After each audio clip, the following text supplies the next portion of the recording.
Good evening and welcome to tonight's news. I'm here with Kate and Edward and we're going to talk about the film Once Were Warriors. So I would like to ask you first of all, how do you think that the film presents the Maori culture?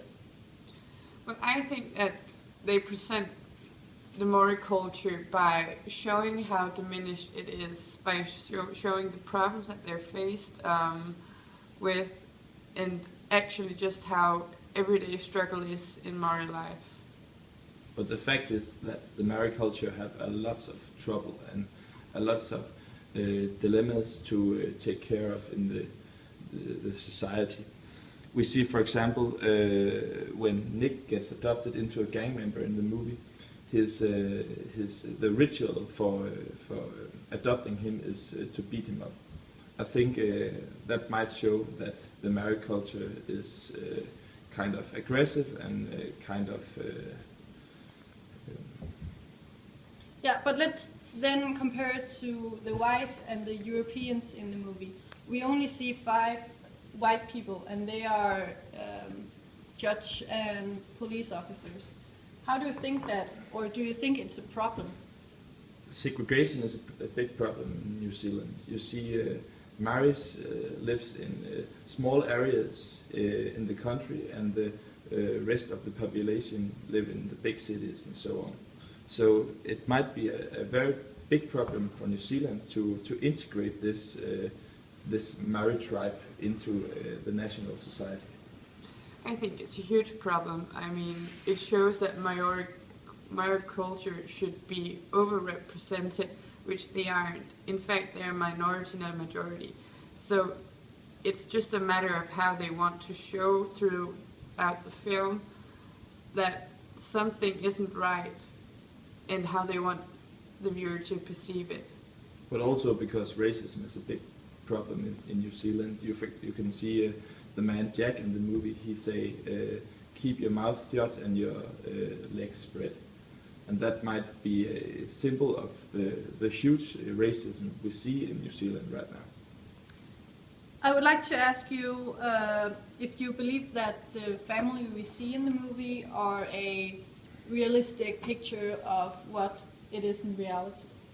I mean, they aren't a realistic picture. These struggles might as well have been in a white family in England or anywhere in this world. It shows some of the struggles that Maori culture typically are faced with because they have these frustrations. I mean, it is a clash of civilizations in the fact that they don't fit together with the rest of the inhabitants of New Zealand. So it seems that they have frustrations without a real possibility of a sensible outlet, and therefore they react in patterns that aren't ideal in our perception.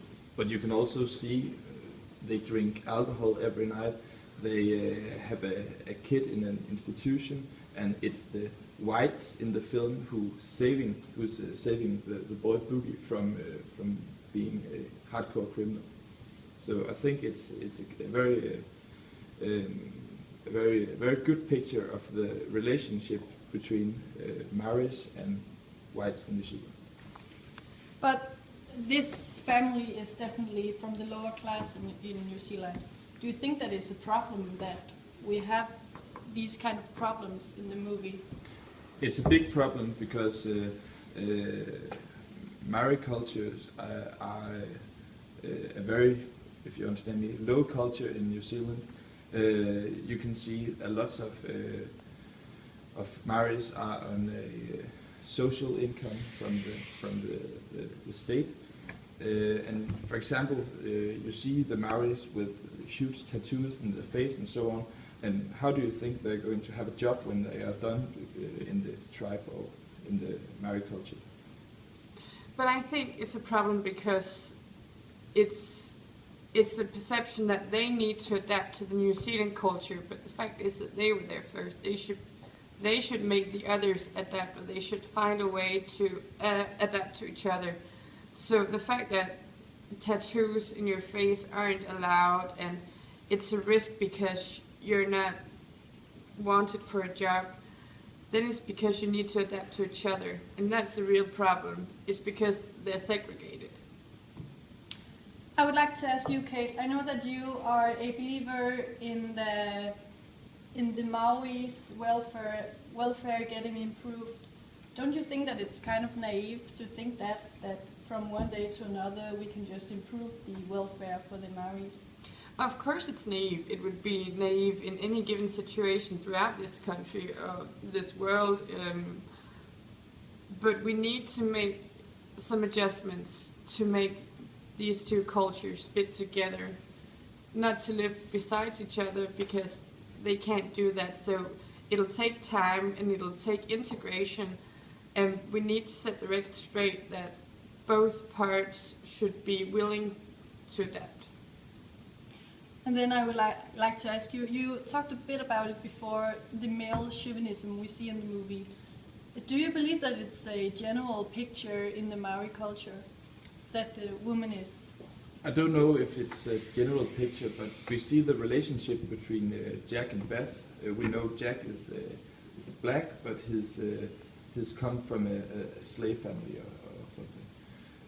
And the general picture might show that the Maoris are underdogs in the New Zealand society, and therefore both black and whites kind of discriminate this culture, and that might be a very big problem, because the Maori culture have some very good sides also. You can see boy Boogie, he finds support in praying to God and dancing and so on, and then he came out of his criminality. So that might also be one of the positive sides in the Maori culture. Yeah. Here, lastly, I would like to know if you believe that this problem is necessarily addressed to being a race problem. I mean, don't you think that New Zealand have the social mobility problems, or that these families are perhaps born into poverty, or what do you think about that? If you're Maori, you're born into a tribe, and that might be a problem, because then you're also born into a low class, or the lower class in the society, and therefore the